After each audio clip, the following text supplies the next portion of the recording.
اعوذ باللہ من الشیطان الرجیم بسم اللہ الرحمن الرحیم کیف تکفرون باللہ وکنتم امواتا فاحیاکم ثم یمیتکم ثم یحییکم ثم الیہ ترجعون هو الذی خلق لکم ما فی الارض جمیعا ثم استوى الى السماء فسواهن 7 سماوات وهو بكل شيء عليم صدق اللہ العظیم۔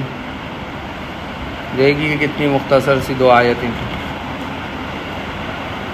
سورہ بقرہ کی آیت نمبر 28 اور 29 آپ کے سامنے تلاوت کی گئی، جس میں ترجمہ ہے کیف تکفرون باللہ، تم کیسے اللہ کا انکار کر سکتے ہو، وکنتم امواتا فاحیاکم، حالانکہ تم مردہ تھے پھر اس نے تمہیں زندگی دی، ثم یمیتکم ثم یحییکم، پھر وہ تم کو موت دے گا پھر زندہ کرے گا، ثم الیہ ترجعون، پھر تمہیں اسی کے پاس لوٹ کر جانا ہے۔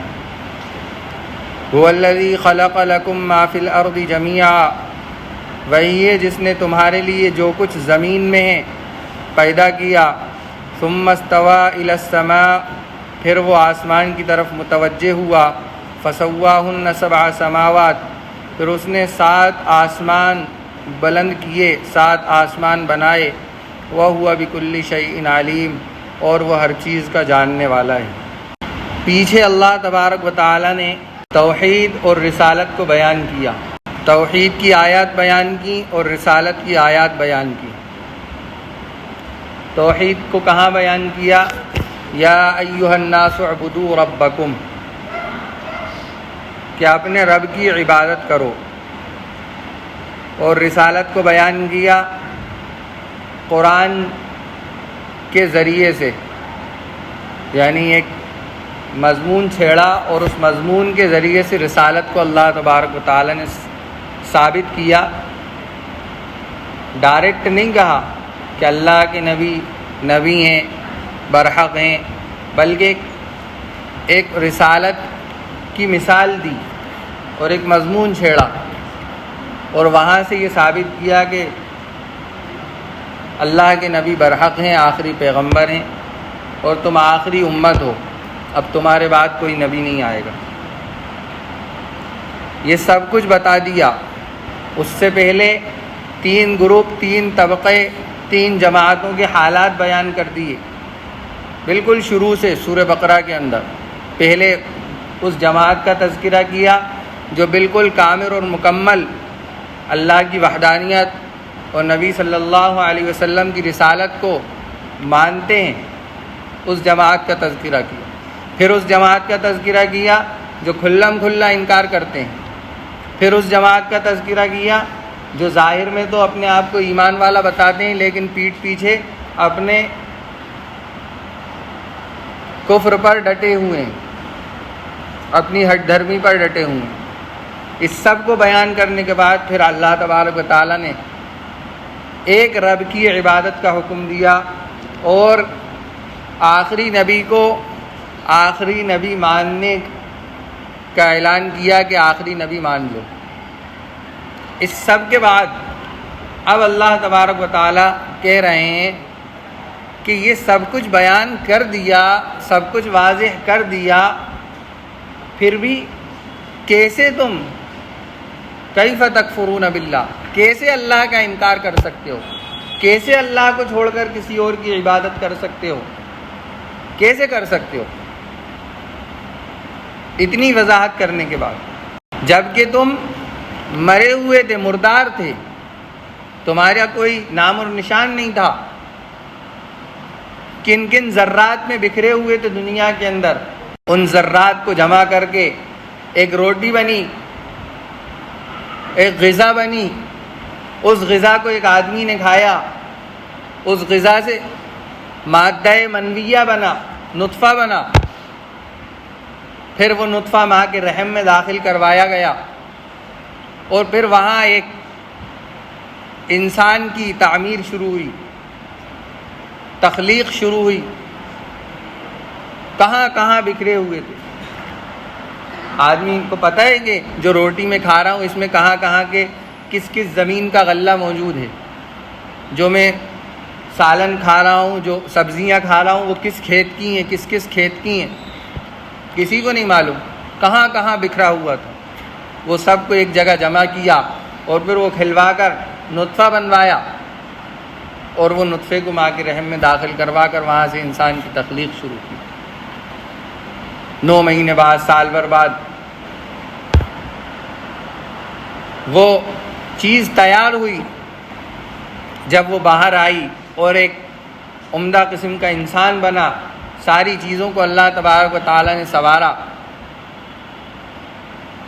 آنکھوں کو اچھا بنایا، خوبصورت، ہاتھ پیروں کو خوبصورت بنایا، سب کچھ وجود میں لائے اللہ۔ کس چیز کو وجود میں لائے؟ جس کا کوئی وجود نہیں تھا، مردار تھے، اس کو کہا ہے وَكُنْتُمْ أَمْوَاتًا فَأَحْيَاكُمْ، پھر تم کو زندگی دی۔ اب یہ جو زندگی ہے، اس کے بعد کیا ہوگا؟ ثُمَّ يُمِيتُكُمْ، پھر وہ تم کو مارے گا، موت دے گا۔ ثُمَّ يُحْيِيكُمْ، پھر زندہ کرے گا۔ اب کم سے کم اس چیز سے تو اللہ کو اللہ مان لو، اللہ کی باتوں کو تسلیم کر لو۔ ثُمَّ إِلَيْهِ تُرْجَعُونَ، پھر تم کو اسی کی طرف لوٹ کر جانا ہے۔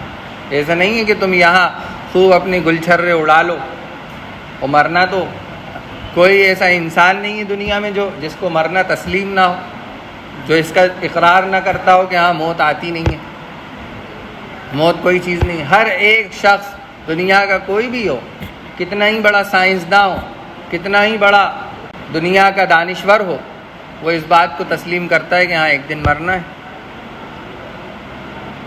اور ہم ایمان والے اس بات کو تسلیم کرتے ہیں کہ مرنے کے بعد دوبارہ زندہ ہونا ہے اور پھر اللہ ہی کی طرف لوٹ کر جانا ہے۔ هو الذی خلق لکم ما فی الارض جمیعا، وہی ہے جس نے تمہارے لیے جو کچھ زمین کے اندر ہے وہ سب کچھ تمہارے لیے پیدا کیا، چاہے وہ تمہیں بظاہر نفع کی چیز دکھتی ہو یا نہ دکھتی ہو، لیکن وہ ہے تمہارے لیے۔ کوئی نہ کوئی نفع بغیر محسوس کیے ہوئے وہ تم تک وہ نفع پہنچ رہا ہے، چاہے تمہیں اس کا اندازہ نہ ہو، لیکن جو کچھ زمین کے اندر اللہ نے پیدا کیا ہے وہ تمہارے لیے پیدا کیا ہے، تمہارے نفع کے لیے پیدا کیا۔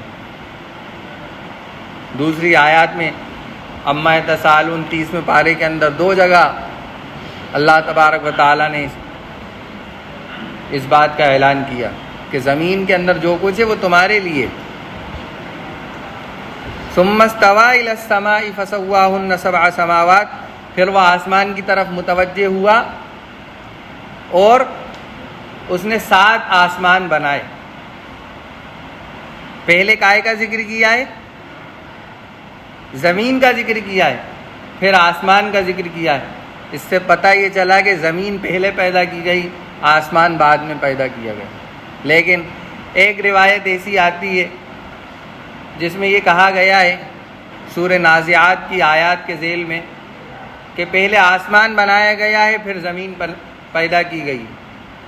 لیکن وہاں بھی مفسرین نے مطلب یہ نکالا ہے کہ زمین کو تو اللہ نے پہلے ہی پیدا کیا تھا، آسمان کو بعد میں پیدا کیا، لیکن جب آسمان بنایا تو جب آسمان سے وہ پانی برستا ہے، اس کے ذریعے سے جو نباتات اور جو اشجار، درخت وغیرہ پیدا ہوتے ہیں، اس پیدا ہونے کو بعد میں ذکر کیا ہے، کیونکہ آسمان نہ ہوتا تو آسمان سے پانی نہیں برستا، اور جب پانی نہیں برستا تو اللہ کا جو تکوینی نظام ہے اس نظام کے تحت زمین سے غلہ جات نہ اگتے۔ تو پہلے کیا بنایا اللہ تبارک و تعالیٰ نے؟ زمین کو بنایا، پھر 7 آسمان کو بنایا۔ وَهُوَ بِكُلِّ شَيْءٍ عَلِيمٌ، اور وہ ہر چیز کو جانتا ہے۔ اب یہاں آیت کیا ہونا چاہیے تھی کہ جس نے 7 آسمان بنائے وہ بڑی قدرت والا ہے، وہ بڑی طاقت والا ہے، لیکن اللہ تبارک و تعالیٰ نے یہاں کیا ذکر کیا؟ وَهُوَ بِكُلِّ شَيْءٍ عَلِيمٌ، وہ ہر چیز کو جانتا ہے۔ کیا مطلب؟ کہ جو کچھ آسمانوں کے اندر ہے اور جو کچھ زمینوں کے اندر ہو رہا ہے، اس کے ایک ایک چیز کی خبر اللہ تبارک و تعالیٰ کو ہے۔ تم کیا کر رہے ہو، تم کیا سوچ رہے ہو، تم چھپ کر کوئی کام کر رہے ہو، تم دکھا کر کوئی کام کر رہے ہو، ہر چیز کی خبر اللہ کو ہے۔ کیا چیز تمہارے نفع کے لیے، کیا چیز تمہارے نقصان کے لیے ہے اس زمین اور آسمان کے اندر، یہ ساری خبر اللہ تبارک و تعالیٰ کو ہے۔ چنانچہ یہ سورہ بقرہ کی 2 آیات ہیں جس میں اللہ تبارک و تعالیٰ نے دوبارہ انسان کو متوجہ کیا ہے کہ انسان اپنے رب کی طرف متوجہ ہو جائے، اور حالات بھی یہی کہہ رہے ہیں کہ ہم اللہ کی طرف متوجہ ہو جائیں۔ حالات بھی یہی کہہ رہے ہیں کہ ہم اللہ کی طرف متوجہ ہو جائیں، کیونکہ ہم اللہ ہی کے نام لیوائیں، اور ہمارے اوپر جو ظلم اور تشدد کیا جا رہا ہے وہ اللہ کے ماننے کی وجہ سے کیا جا رہا ہے کہ ہم ایک اللہ کو مانتے ہیں۔ جب ہم اللہ کو مضبوطی کے ساتھ ماننے لگیں گے، سچے دل سے ماننے لگیں گے، جس طرح اس کو ماننے کا حق ہے اس طرح ماننے لگیں گے، تو پھر کیا ہوگا کہ اللہ تبارک و تعالیٰ کی اسی طرح مدد آئے گی جس طرح صحابہ کے ساتھ آئی تھی۔ مدد کا وعدہ تو ہر زمانے کے اندر ہے، بشرطے کہ ہم اللہ تبارک و تعالیٰ کی نافرمانیوں کو چھوڑ دیں، اور کسی ایک انسان کے نیک بن جانے سے کام نہیں چلے گا، پورے معاشرے کو، پورے طبقے کو، پورے سماج کو سدھرنا پڑے گا، ہر ایک کو سدھرنا پڑے گا۔ یہ نہیں کہ چند لوگ آ کے مسجد میں نماز پڑھ کے چلے گئے اور بس۔ اب جو آ رہے ہیں ان کی یہ ذمہ داری ہے کہ جو نہیں آ رہے ہیں ان کو بھی لے کے آئیں۔ اس کا طریقہ موجود ہے ہمارے پاس، آج ہی وہ طریقہ اپنایا گیا ہے، عصر اور مغرب میں نہیں اپنایا گیا، تو وہ کس لیے ہے؟ وہ اسی لیے کہ جو آ گئے ہیں ان کی یہ ذمہ داری ہے کہ اب وہ دوسروں کو لے کر آئیں۔ اللہ تبارک و تعالی ہم تمام کو کہنے سننے سے زیادہ عمل کرنے کی توفیق عطا فرمائے۔ اب آگے جو ہے حضرت آدم علیہ السلام کی تخلیق اور وہ پورا واقعہ اللہ تبارک و تعالی بیان کر رہے ہیں، وہ انشاءاللہ آئندہ ہفتے آپ کی خدمت میں پیش کیا جائے گا۔ سبحان اللہ و بحمدہ، سبحانک اللہم و بحمدک، نشہد ان لا الہ الا انت، نستغفرک و نتوب الیک۔ سبحان ربک رب العزۃ عما یصفون، وسلام علی المرسلین۔